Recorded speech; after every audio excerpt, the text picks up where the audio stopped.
Roll.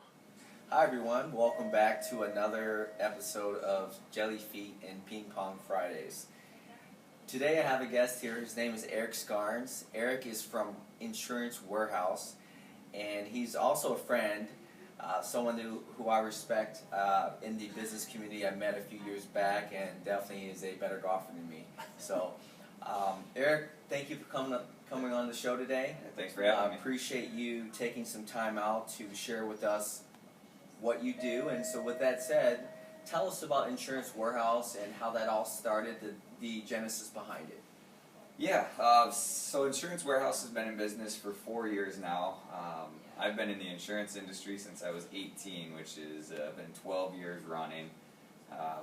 Started my own shop 8 years ago, and so that's transitioned into the Insurance Warehouse, which myself and my sister actually started. And we're a fully licensed independent agency. We represent 65 different companies, so we really try to make it a one-stop shop for anyone looking for insurance, whether it's your personal auto and home or a business or life and health insurance. We represent a large amount of carriers, so we really can do anything and everything that comes across our desk, and just try to make the shopping process as easy as we can for the clients, whether it's just a renter's policy or 20 different apartment buildings across the city. We have options for all of it and try to make it as easy as we can for the consumer. Fantastic. And that 4 years in running, and you and your sister created this company. How many employees do you guys have, and what are the next milestones for Insurance Warehouse? Yes, we're up to 13 employees right now.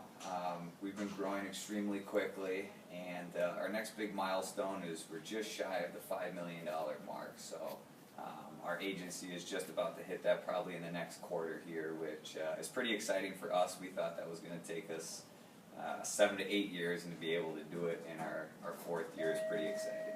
That's fantastic.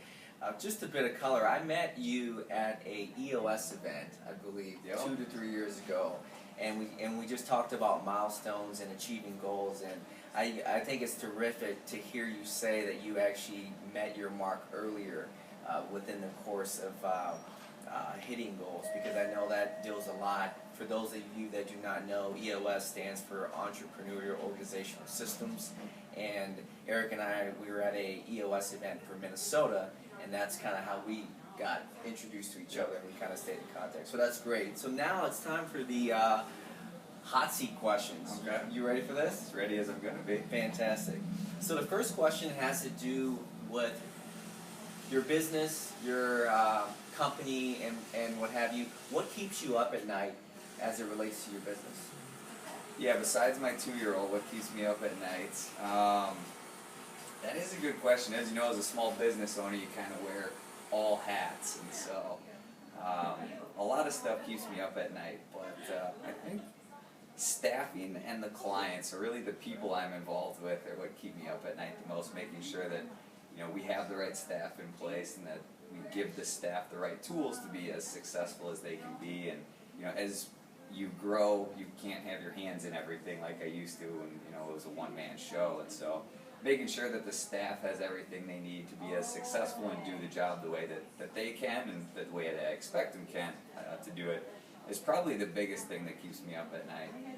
And then the clients too. With 65 different carriers, there's a lot of options, a lot of ways to kind of draw things out, and so a lot of times it's just trying to figure out some new ideas or some clever ways to be able to help the client out more, and save them money is the ultimate goal. So we're trying to provide them with the best coverage and save them money, and sometimes that takes some creative thinking to think outside the box and do some things, or work with some carriers that you may not have thought of previously. And so yeah, usually it's the people I'm thinking about late at night, trying to figure out how to make sure they're all taken care of correctly. I can definitely agree on that. The shared responsibilities and angst and anxiety of managing people. Yeah. So, second question would be back to the milestone question. You mentioned the $5 million mark with your company. Yeah. What is another milestone that you're currently working towards? And maybe a better way to phrase this is, what is a current major project that you're either currently involved in or you're looking forward to getting involved with? Yeah, I mean, hit the $5 million mark sooner than expected, so we've already thrown the $10 million mark out for 2 years from now. So that's been kind of on our minds. We've grown fast, so we figured why not grow faster and see how quickly we can hit that $10 million mark. But you know, we measure a lot of things on the day-to-day basis too. So retention ratio is a huge number for us. You know, you can't be bringing clients in the front door and losing them out the back door. It just doesn't make for a good business plan. So we do a really good job of making sure once we get a client in the door that they're a client for life. And that's not just on the sales side, but our customer service side. Everyone's involved in it, and our staff knows that, you know, I can't do my job without them, they can't do their job without me, and so it really is a team effort, because if I'm not pulling my weight, the agency doesn't do well, and if they're not pulling their weight, the agency fails as well. So it's been really important for us to focus on the retention rate. We're pushing for a 98% retention rate. We're currently at 94, which is much higher than, you know, the average agency, but you know, we expect more than the average. So we're pushing to make sure that those few that do leave us, we try to make sure that it doesn't happen again. Try to figure out why they did or what we can do to make it better in the future. And I think that's our biggest target now, is just to make sure we get that 98% and are pretty much keeping everybody that comes in the door. Very good. With regards to retention and all of the different things that customer service outlines, what would say your biggest challenge is in terms of keeping people motivated to retain customers and to just ensure that overall experience is healthy and positive? Really just staying in contact with them is probably the biggest thing, and the hardest thing too. You know, people don't love talking about their insurance, so sometimes a phone call or an email from us goes to the bottom of their pile. So for us to be able to get in front of them as often as possible, and you know, not once a week, but annually when their stuff is renewing, we try to reach out to them and let them know, you know, here's what your policy's doing, we'd like to switch it from one company to another, or you're good where you're at, or just asking if anything's changed. You know, did you have a kid turn 16, or did you buy a cabin, or did you buy a boat? So just trying to stay in front of them is probably the most important thing for us, making sure that we are taking care of all of their insurance needs. And sometimes it can be difficult, but you know, that's what we have staff in place for, to stay in touch with them, whether it's, you know, via our website or Facebook. We do a lot of emailing these days and not as many phone calls, but we try to do it all. Whatever the client prefers is, you know, how we try to stay in touch with them. Fantastic. Last and final question. When I say the word success, who comes to mind? Michael Jordan. And why?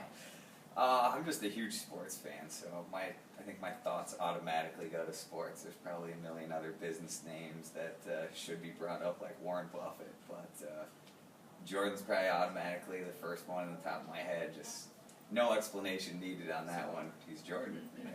I would agree. So for those of you that want to engage with Eric, his company, Insurance Warehouse, please visit the show notes. But just give us a few social links that we can connect with you on, albeit Twitter, LinkedIn, or Facebook. Yes, you can find us at myinsurancewarehouse.com. That has links to our LinkedIn, our Facebook, and then our emails are all on there as well. So pretty easy to get in touch with us. Whichever way you want, just go to our website. Sounds good. Thanks again, Eric, for your time, and let's go play some ping pong. All right. Thanks for having me. Depending on the level of competitiveness. So. Caesar's got one in his office. You think he'd be good at it?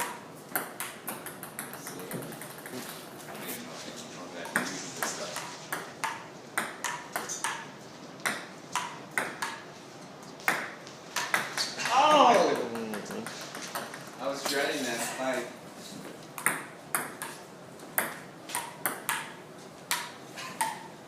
Just not gonna let it hit the table. Oh! Alright, this is for all the marbles right here.